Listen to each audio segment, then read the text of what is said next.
I want to start off this meeting by acknowledging that we're holding this meeting on the traditional lands of the Mohican and Haudenosaunee people, and we pay our respect to elders both past and present.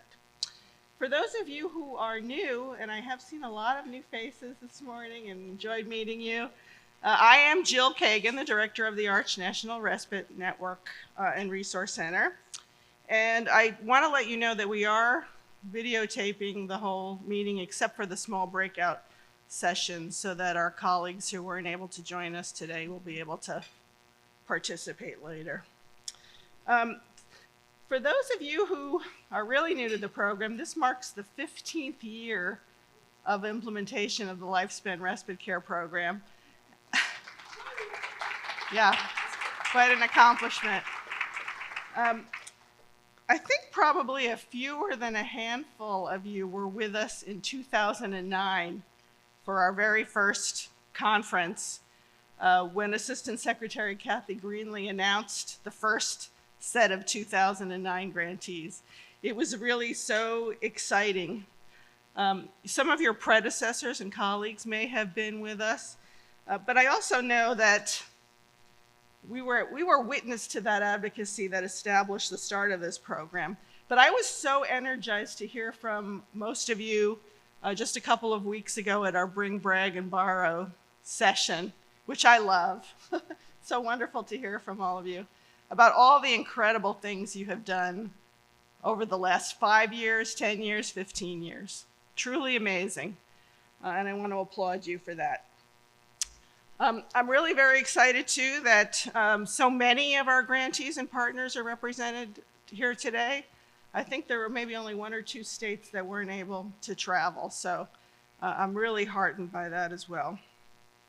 And today is really just the start of an amazing few days coming up that gives us this opportunity to reconnect with our colleagues and friends, meet new network members, and gather as many resources as we can. And as much inspiration as we can, and also have a little bit of fun along the way too. And I think we started that last night. I had a lot of fun connecting with all of you last night. As I said, we have a lot of new faces here this year, and I want to welcome you. We may have met you many times on Zoom. In fact, when someone comes up and says, "It's so nice to meet you for the first time," I think, I know you. I'm sure we've met before, but it's been on Zoom. But if this is your first learning symposium, will you just raise your hand so we can? Wow, so many of you. Wow, welcome. I would ask our more senior network members if there are any of you, who are out there to connect with those folks who raised their hand, maybe even have lunch with them today or visit with them over the next few days to share your wisdom and your experience. I'm sure it would be more than greatly appreciated. In the interest of time today, we're not going to go around the room and have each of you introduce yourselves, but we will have time for question and answers, and at that time, I hope you'll introduce yourselves. We also have several small breakout discussions, which will give you a chance to interact and introduce yourselves to each other. You have a list of QR codes that were part of your handouts this morning, and among those QR codes is a participant list, so you'll have everyone's contact information when you go back home.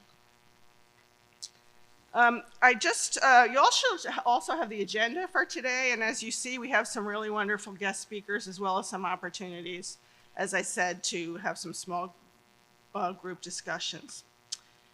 Well, this meeting, of course, would not be off to a good start if we weren't able to welcome our good friend and colleague, Lori Stalbaum from the Administration for Community Living. It's hard to believe, but this is the first time that Lori and I have met in person as well, even though we're both in Washington. Zoom is everything these days, I guess, but we're going to have to change that, Lori. Yeah, very much. But I'm just so glad that she's here. She's been so accessible to all of us as our federal project officer with the states. I know you're all working with Emily Anazier now, but Lori is still always available to all of us, and she still remains the project officer for the Technical Assistance and Resource Center that Arch runs. So she will be part of our lives for a long time. And I welcome Lori. Thank you.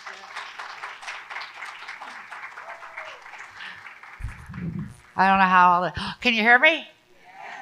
Yes. Good morning. I just want to start by saying, I'm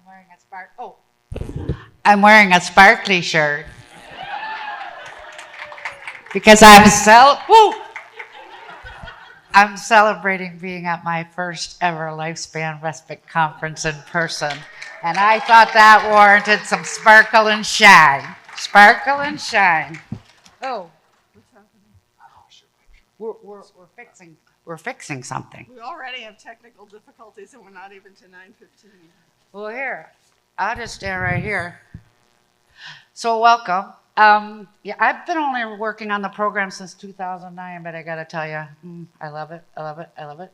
Done a lot of other things. I've been with the ACL Administration on Aging for almost 23 years, and I've had the opportunity to work on a lot of different things, but I don't know how you can get involved with respite and not have it live in your heart. I just don't know. So anyway, I just want to say, yeah, I'm the lead project officer for the Lifespan Respite Program. Emily Anazier, who couldn't be here today, she came on about 2 years ago, and oh my goodness, what a huge help she's been. It used to be just me. And I got to say, I mean, I know, I think probably many of you have had an opportunity to meet with Emily, and she's just fantastic. And she's really sorry she couldn't be here, but I'm just so grateful to have her support and to have, we feed off each other, we work together, but, she does the day-to-day, a lot of the day-to-day things with the major projects, and couldn't be, anyway, she's awesome. Next slide.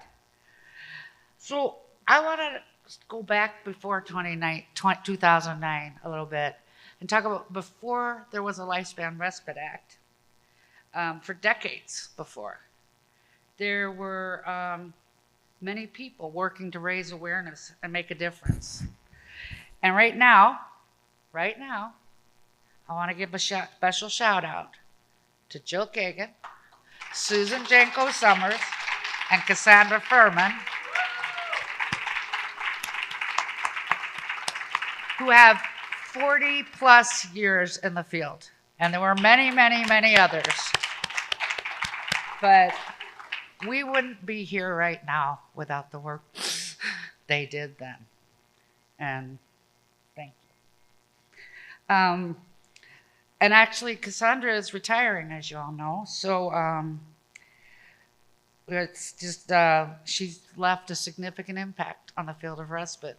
And I don't know if she's here, but I just want to acknowledge how thankful we are for the work she's done way before we even were here, so to speak, to this day. And she's pretty phenomenal. Sorry, I get kind of like real here. So let's see, I'm new at this PowerPointing thing with legs. Usually I just hide it on the table and it's like all good. Next slide, please. So what I want to talk about is, so we just went back 40 years, but the wheels of progress can kind of turn slowly. So there we had Jill and Susan and Cassandra and many, many, many others working to make respite something that was known. And I think we all know, I just really liked this quote and sort of thought it was something to think about. It gave me some pause to think because it reminded me that even when we don't feel like we're making, headway, we want to take even the smallest step is a step closer to where you want to be. And small steps are okay because sometimes progress is a slow but intentional process. So big or small, know that everything you do to advance or enhance your respite services in your state is a big deal. It's a big deal. And no matter how slow or how you feel like things are moving, what you do is a big deal. So just keep moving and you will get to where you want to be. And as always, Emily and I are here, or there, wherever, to help you when you feel stuck or like you need to maybe make a tweak in direction. It's okay, as long as it's within the scope of your project, of course. But as we say, our job as federal project officers is to help ensure you succeed, and that we are there for you. But don't ever count yourself out when you feel like maybe I could be doing more, because you're doing great. Next slide, please. So still the wheels move slow. So in 2006, Congress authorized the Lifespan Respite Care Program. That was super swell, but they didn't put any money in it. So it was a really nice gesture, but not a whole lot we could do with it as a federal agency, you know? So finally in 2009, they took the big step and gave us a whopping $2.5 million to fund programs statewide. I lost my notes, I'll just talk off my head. To fund programs that were going to implement respite statewide. So you can imagine, we did fund a number of grants, but over time, but again, progress was slow. We didn't have a lot to work with, but we moved forward and we took pride and joy in every step. The important point I want to make about that is that when we started to, because of the work you do, because of the advocates, over time, it took, oh wait, that's math. Hold on, 7 years, 8 years, things finally started to change. And we went from 2.5 million in 2009, we're now at $10 million in 2024. Is it enough? Probably not. But is it an advancement? Are we making steps? Absolutely. Next slide, please. So, but what I want to show you is it started in 2016. And to me, this is staggering. And you all who are in state government will understand how hard it is to get money out of a legislative body. And those who work with our state partners will understand how hard it is for your state partners to get money out of a legislative body. It's the same thing at the federal level. In 8 years, our Congress increased the appropriation for the Lifespan Respite Program by 324%. And I asked our budget director if he'd ever seen that in a program before, and he'd increased that much, that quickly, so steadily. And his answer was an immediate no, never. And so this slow but steady increase in funding has allowed ACL to start to expand on things we'd wanted to do for quite some time, or things we'd heard from you that we'd wish we wanted, you know, we listen. And so, next slide, please. So the wheels of progress started to turn. And so thanks to the constant increase in funding, and I'm sorry to be reading, I wrote these at 5:30 this morning. It's a little tired, and I didn't memorize them. But hey, it's okay. We were able to start to increase the maximum yearly funding for the enhancement grants to states and give you a little bit more to do what you do so well. And thanks to that constant increase in funding, we're also able to expand funding to new states that had never received grants before. And as you can see, the new states used to get one single pot of money, $250,000 to use over all 3 years of their project, start building their coalition. With the increase in funding, we were able to provide them with $250,000 each year for 3 years, which to me is a big deal, because you can do a whole lot more with 750 than you can with 250. Let me see. And we realized that then also what came to our attention, there were many states who had grants before, but kind of didn't keep going. And we wanted to help try to figure out a way to bring them back if they were interested. And what we thought about was that maybe some of those programs, the people who had run them had left. And maybe the people who were there now, a lot of times it's like, I don't even have the records, right?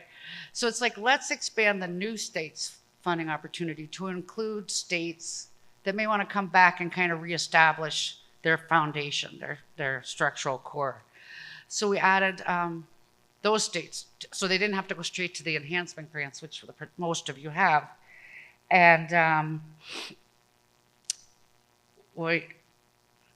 so what I want to say is I'm very happy because where's my Delaware person? Hey, stand up. So I want us to welcome Delaware back to the Lifespan Respite Program. Welcome, Delaware. Everybody, yeah, hook up. Whatever y'all do, because it's all good. We're celebrating. We're also, Jill came to us with an idea about, that'd been in our mind to work with To Our Good about building some resources that she thought would help the project. And with the increased funding, one year she was like, let's do it. And we did it. And we were really jazzed by the idea, but kind of got to wait sometimes to the end of the year because first we fund the states. And so, oh my goodness, it went so well. It went so well that we kind of funded it a few times. And I hope a lot of you were at the webinar. There was a very good attendance at the webinar she did, but Tuara will be here this afternoon, and I know there's a breakout where you're really going to go over cultural and linguistics competence assessment for respite organizations. I am thrilled with this product, and I hope you are too. I mean, it looks kind of overwhelming. When you really look at it, it's like, it's kind of work with what you've got, make it what you can. It's not like, anyway, so I'm really excited that Tuara can be here this afternoon and we can do some working with that. I'm sorry if I'm going too long. Next slide. So our progress continued because I hope you saw on the other slide, 4.1, 8.1, so on and so forth. So then the national strategy, the 2022 national strategy to support family caregivers came out. And I would like to back up for a second and comment that y'all have been doing stuff that's in the strategy before there was a strategy. And that's what's positioned this program so well. And why respite is one of the leading things identified in the strategy as something caregivers need, because the attention is there. And the people on the council who are caregivers or educators or professionals are aware. Respite is a key to helping caregivers and keeping people in their homes. So, but like, the strategy came out. A couple months later, maybe 4, 5, Jill sends me this document. Hey, we wrote this. What do you think? I'm like, oh my God. Gosh, this is amazing. It was the policy to practice brief. Susan Janko Summers had just kind of pulled this. I'm like, it's perfect. But like that. And it's so good. We put it in every funding opportunity announcement because it's like, whether you've been doing this a long time or a short time, check this out. It's so good. Then what does she do? She starts a learning collaborative on the national strategy and how to implement it. Because this is a big deal. This strategy has got traction. My boss, who's one of the keynote speakers tomorrow, who was the original project officer in 2009 for the Lifespan Respite Program when it was funded, he and I co-lead the advisory councils that developed the strategy. And he's like invited, he and Allison Barkoff are, she's got some weird title now, acting in the role of, it's a political thing. Delete that from the video, please. Because I can't remember her title. But they were invited to Canada to talk about our strategy. Because Canada wants to establish their own family caregiving strategy. Anyway, sorry, sidetrack. So then there's the learning collaborative. And then the people in the learning collaborative, and probably Jill with her magnificent outreach and the others, Jill. Don't wanna forget the others. I know, but I don't know who. Susan and Cassandra probably, but started Cheryl, who now leads the Learning Collaborative, started putting together goals and outcomes, and that document grew like crazy because y'all already were doing it, but it's growing and identifying like by what outcome and by what action you're meeting the strategy goals. And the last time you sent me one, Jill, it was 18 pages. It's in table format. And they're still looking for input. And it's still going to come in because I have no doubt somebody's got more to say. And it's probably. We have a lot more now. Yeah, I bet it's a lot longer than 18 pages. I hurried up and I'm like, Greg, you got to see this. He's like, oh my gosh, if we could get everyone to do something like this. It's magnificent. It's kind of like a paper version of a Bring, Brag, and Borrow. You know? You want ideas? Here's what other folks are doing. Here's what aligns with the strategy. Because the strategy, I mean, it's, it got called out in like 2 or 3 different presidential executive orders. So we're thrilled about that. But just keep wanting to say, you were there before it. Next slide, please. Uh-oh, I have too many pieces of paper. So then, we had a little extra money, and we had a new unique opportunity to make some progress. And what we did was we funded what we called a Lifespan Respite Special Project as an adjunct to the Technical Assistance Center authorization in the Act. And that project went to the National Association of State Health Policy, or NASHP, who then partnered with ARCH and the Respite Care Association of Wisconsin. And you see their goals and objectives up there. Their ability to meet the goals and the objectives in this project has been really exciting. The development of the Respite Care Provider Training Program, which I believe most of you have heard about and which will be talked about, I think, like right after me, is amazing. And the data is coming in, and I know there are several states who were the part of the pilots who are continuing it, and it's just how do you find help? How do you find respite providers? It's not a certificate program, but how do you get caregivers to feel comfortable letting someone come into their home? What if we could get some sort of core training that states could provide to people who want to see about providing respite? And that's where that came from, because it's like, and then that's what they did with it, which, right? Then it was supposed to build a framework and a roadmap. And so what they did was they brought these 16 state teams together, 3 people on a team. One of them had to be a state representative who was in a position to make decisions. All of our Lifespan Respite grantees or a coalition member came. And then the third person could be whoever the state chose. And I met with federal officials over 2 days in DC. It was really productive. And now, those of you in this room who attended the Respite Summit, which wasn't me because I was sick as a dog, please stand up. Please stand up. Okay, look around the room. Oh, because if you want to know about the Respite Summit, which was amazing, was rejuvenating, putting it together was phenomenal. Here are your friends. Ask them questions, find out what they learned. Also, thank you. You may sit down. I'm sorry, I forgot I'm supposed to do that kind of stuff. Thank you very much.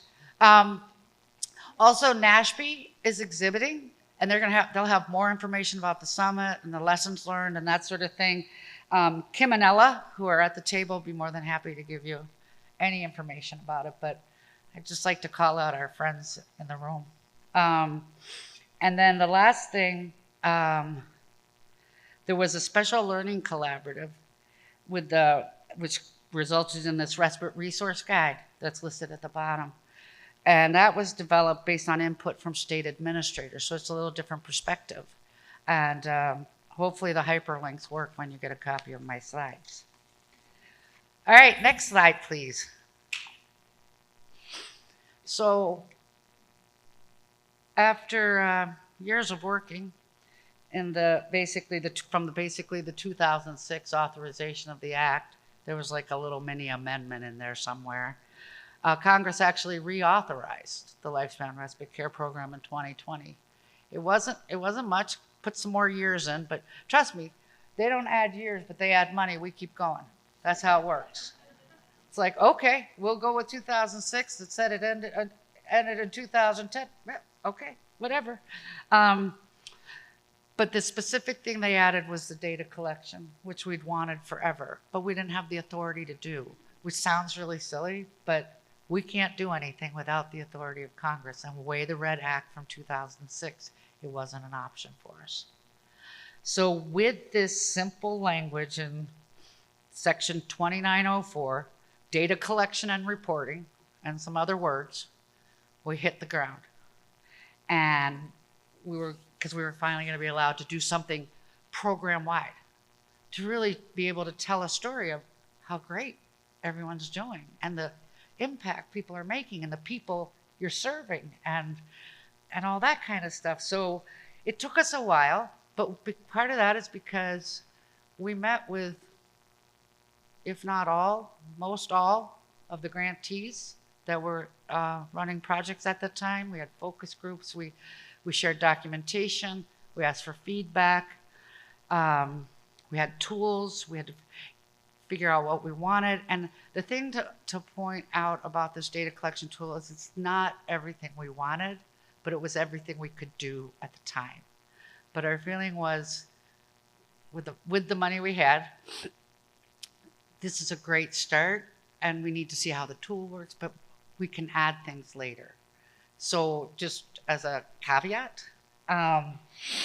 so then we have to go through this official Office of Management and Budget clearance, which takes about a year. So here we are. 2023, it got approved, and last year, the 8 new states, including Delaware, that were funded in 2023 started using the data collection tool. And I got to go back because we wouldn't have this tool without all the input from the grantees that we got, because while we were limited in what we could do, we were trying to make sure it fit with what people were doing. Next slide. Oh, did I go? I don't know. I'm okay. I'm a little ahead of myself, but I'll go. That's all right. So I said the 8 states.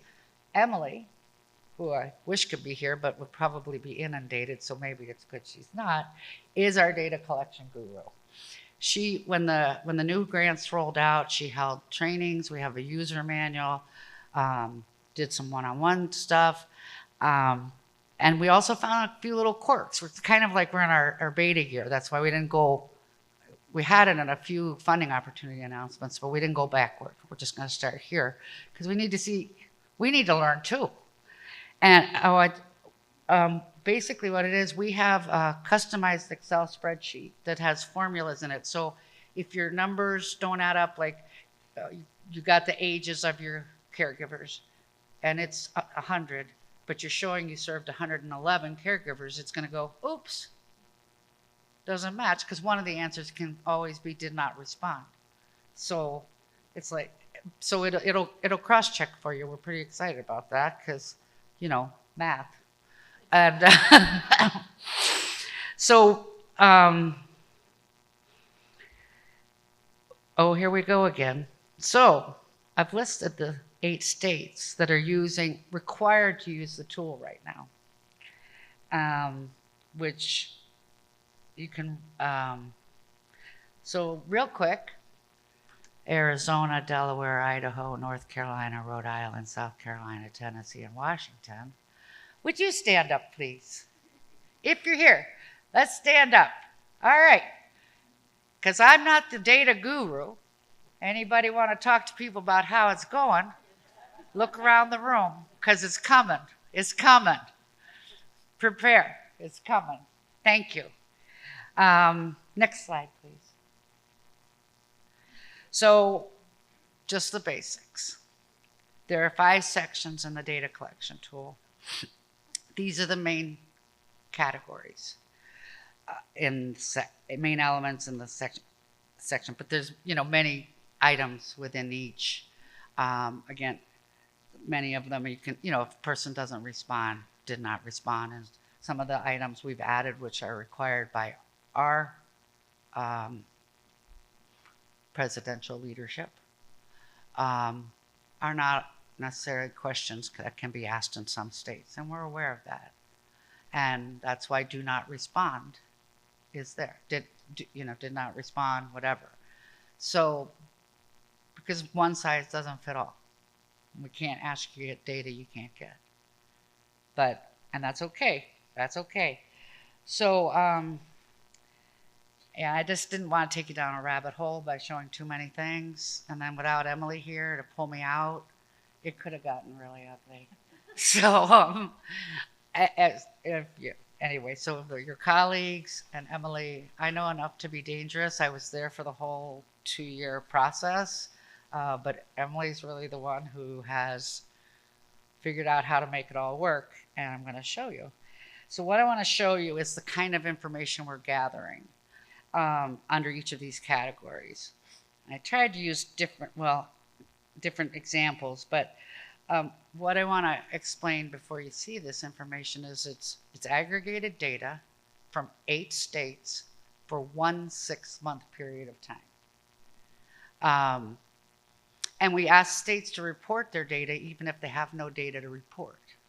Because we have one state that I'm sure some of you can relate, due to state legislature issues, didn't really get going till after their first 6 months. But that's okay. That's okay. That's how the world turns, right? So here we go. I think are my slides in the right order. Next slide, please. So under the first category, care services delivered. You can probably read the slides better than me. I don't really have a lot to say about them. I just kind of want you to see this is aggregated across all 8 states for a 6-month period. Pretty impressive, huh? First thing I'm going to say, I look at these things, I'm like, this is 8 states in 6 months? Holy cow. Where do we get this growing? Because progress is slow, but it grows. So if it's okay, I'm not going to read you the slides. Thank you. So then the next slide, please, caregiver demographics. The one is kind of blurry, and I don't know why, because Emily said she couldn't get it to go straight. It's not on her. It's not on her. Because she's amazing. Never forget that. So now we have caregiver age and relationship to care recipient. When we first saw some of these graphs and charts, I mean, Crick and I were just like, ecstatic is like too soft a word. It is so cool. It is so exciting because where it's going to go and where it's going to grow. And the other thing, before I go on to the next slide, if I haven't run out of time, Joe. Okay, thank you. These are aggregated at the federal level because that's what we need to tell our story. But the other side of this data collection tool is that you can take your own data and make very similar graphics for yourself to tell your respite story to your state legislatures or give it to your advocacy groups. Because once they start seeing the numbers and the impact, which is what we've always wanted to do when we request more funding from Congress, numbers talk. And I can't guarantee it's going to turn the world around, but we just feel like it's going to allow all of us to tell the story of why respite's important, why it makes a difference, how it makes it, the narrative is hopefully all right there. Next slide, please. Oh, goodness, this one's funny. It's not funny in the slide. So this is care recipient demographics. What's funny is I'm using these little handout things.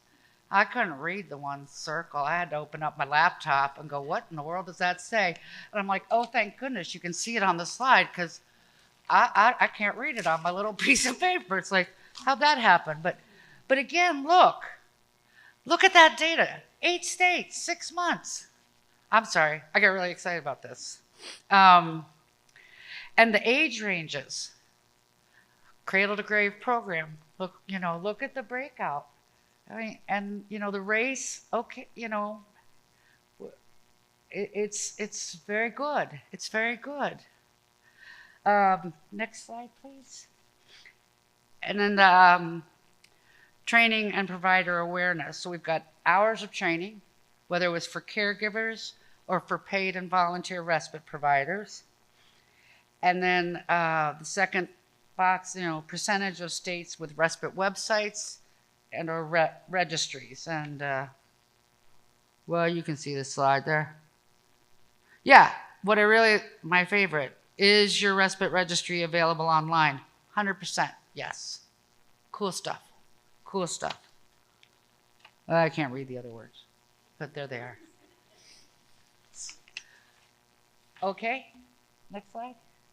This one's my favorite because I can read it no matter what. Actually, this one, I love them all, and I hope you're getting kind of a flavor of what we're gathering. 8 states, 6 months.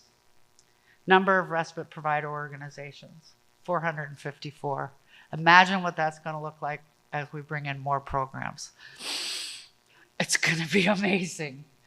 It's just going to be amazing. So that's sort of all I have about the data collection. Thank you. But I wanted, to give you a flavor and kind of, and I believe, I don't believe the people who are submitting the data have had terrible problems. Little glitches. Emily's on it, right? And you submit it with your semi-annual report through Grant Solutions. There's no fancy systems. Only thing Emily said to make sure I was very clear about, and she's right, it is a customized Excel spreadsheet that we will give you. Because otherwise, math. And then next slide, please. Okay, so I've done project officering for a long time, and this may seem out of place, but for me it's not. Because a lot of you, I need to give a shout out to this program that I also run.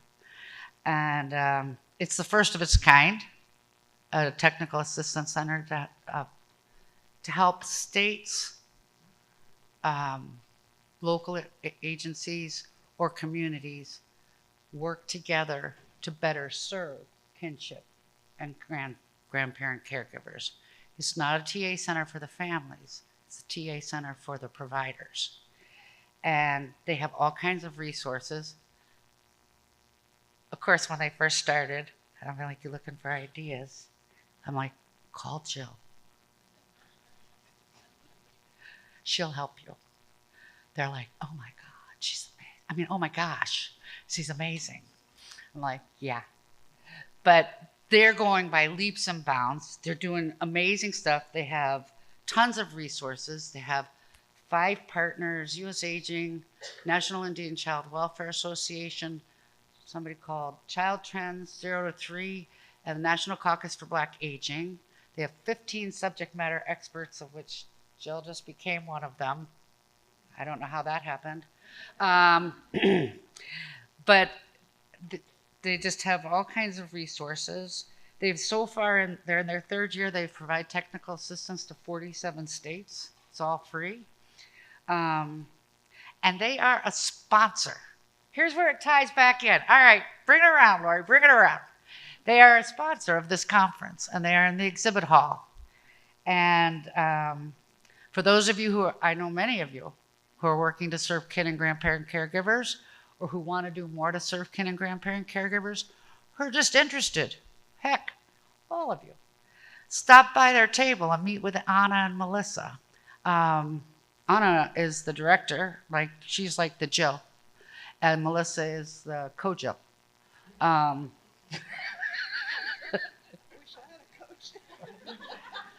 Well, you just need to ask for more money, Jill.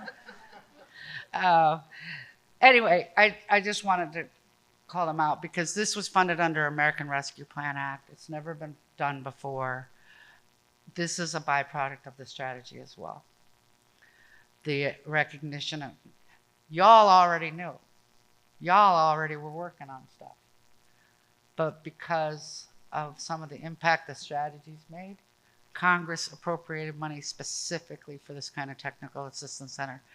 And this is a group that has not, that people have been working also decades to get attention for. And so again, it was slow but steady, but the progress was a big deal. Next slide, please. So my time is done. I'm gonna go sit back in the air conditioning. I'm so excited to be here. I'm so excited to meet everybody in person. There are no words. So I wore the shirt. Before I sign off, assuming I have time because Jill let me know. I have time. Does anybody have any questions that I can maybe answer? Let me know if you have questions. Can you hear me? No, it's not on. Here, come cuddle up with me. Well, we need this one, though. If you have a question, we need you to use the mic. I'll bring it to you. Hello, hello? Is it working? Oh, now I gotta put on my other glasses. Thanks. Hey, it's one of the Amy's from Colorado. There's only one Amy from Colorado, but multiple Amy's that we'll see today and tomorrow. I was just wondering, I'm a state representative, so I work closely with the area agencies on aging, and I have a presentation for the AAAs in Colorado about supporting kinship families. Would it be appropriate to connect them to the Technical Assistance Center? Is there good connection there, basically, good support for AAAs? Yeah, it doesn't have to be a part of the Grant Families and Kinship Support Network. It does not have to be a part of your respite grant. I just tried to tie it in. But if, at the local level, if you know folks that are working to reach that population, because we got a guy in our council, he's a grandparent raising 3 of his grandchildren. He said, little did he know that like 4 houses down, there was another family just like him.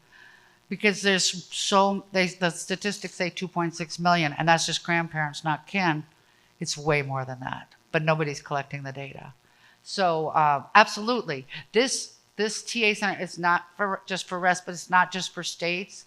They've got a newsletter. They've got LinkedIn, which they found to be more useful because through the other means they were getting a lot of requests from families, which they have some stuff, but it kind of gives a false impression. But absolutely, please. Send them their way because they're as awesome as Jill. Okay, thank you. Yeah, we're trying to get the AAAs a little more involved with kinship and grant families in Colorado. Yeah. There's a handful that are doing a great job, but there's more that can be done. So. Well, and I think some of this kind of has to start at the local level. Oh, I'm about to put on a second pair of glasses because I haven't been up since 4 a.m. and I'm not overly, enthusiastic or any of those things. Yes, sir.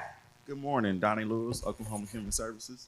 On one of the slides, you had an asterisk mark that said about I'll the explain. funding from 4 to 3. Oh, you get the star.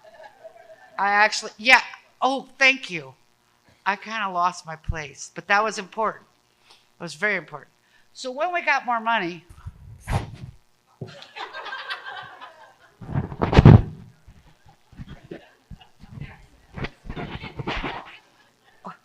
when we got more money, we used to fund the enhancement grants for 3 years, money each year for 3 years. When we got more money, we started funding them for 5 years because why should people have to apply every 3 years? Then, some of you may have noticed, we went down to 4 years. And this is why I wanted to bring this up. Thank you. The reason we did that, I'll explain. Asterisk. Is what we found out from our grant staff is if we fund a grant for 5 years, there's no allowance for a no-cost extension. We went, what? Oh. So we now only do 4-year grants not because y'all aren't working hard, but things don't always, I don't know, pandemics get in the way, staff changes, venue falls through, I don't know, there's snow on the mountain, there's a flood, any number of things. We know, I mean, y'all are rolling, you're going, we know, but we needed to make sure that time was built in because apparently, I've only done this for almost 23 years, but apparently, I'm not a grants person, apparently you can only spend federal funds for 5 years. Which means, bless you for asking that question. Because my friend was like, you've got the asterisk right next to the words. I'm like, yeah, because that was going to help me remember. Worked out really well, I just want to point out. But I'm glad somebody noticed. So anyway, I just wanted to explain because some of you may have seen we went from 5 down to 4. And that's the reason why. It wasn't just like arbitrary, it was like lesson learned. Go back to big steps, small steps. We took a big step. Oh, a little too big. Let's back it up. Anything else? Yeah, Nick? Well, you gotta have the microphone. Otherwise, I can't hear you because my hearing aid's broke. Hi, Nick from Virginia. Is that going to affect the 5-year awardees like us? Are you in a 5-year award? Yeah. Oh, crud. Is that so? We're not going to be able to no-cost extension that. What? So we won't be able to no-cost extension if we have remaining. Well, funds we'll at the talk to end of the 5. Aisha. Okay. Y'all know Aisha Gurley Perry? Your grants management specialist? Another fabulous human being. Where would we be without her? We've got an amazing team. Yes. Maybe I shouldn't have put that on my slide. Maybe I've caused undue distress. Yes, I apologize for that because I like to be lighthearted and fun. But every now and again, I got to be a grown-up, and it's really painful. Oh, God. She's so sweet. So Aisha actually used to be a project officer on Elder Justice, Adult Protective Services initiatives, and she transferred to the grants offices, and now you're grants management specialist. So we'll talk. Don't panic. No, I got 2 more years. But I guess it's something to be mindful of. But maybe it's, yeah. Should have talked to Aisha before I put that on the slide, huh? We worked together. But it was 6 o'clock Friday night before I got it to Jill. I was tired. It'll be all right. It'll be all right.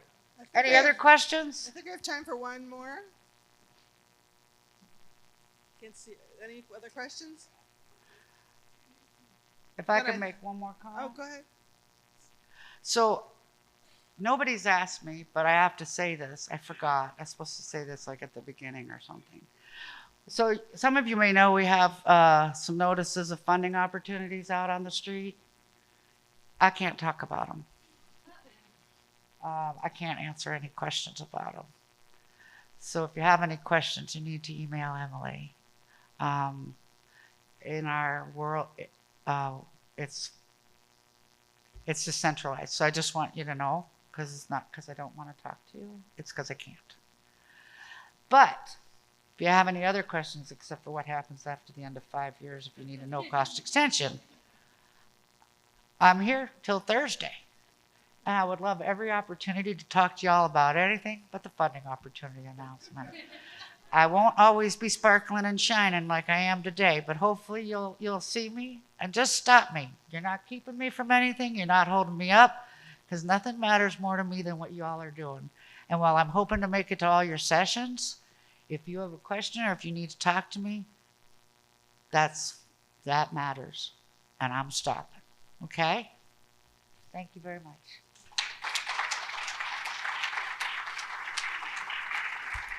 Thank you so much, Lori. All I can say is we are so lucky to have you, and thank you for giving your time to us today. It was really a wonderful presentation. So again, thank you, thank you.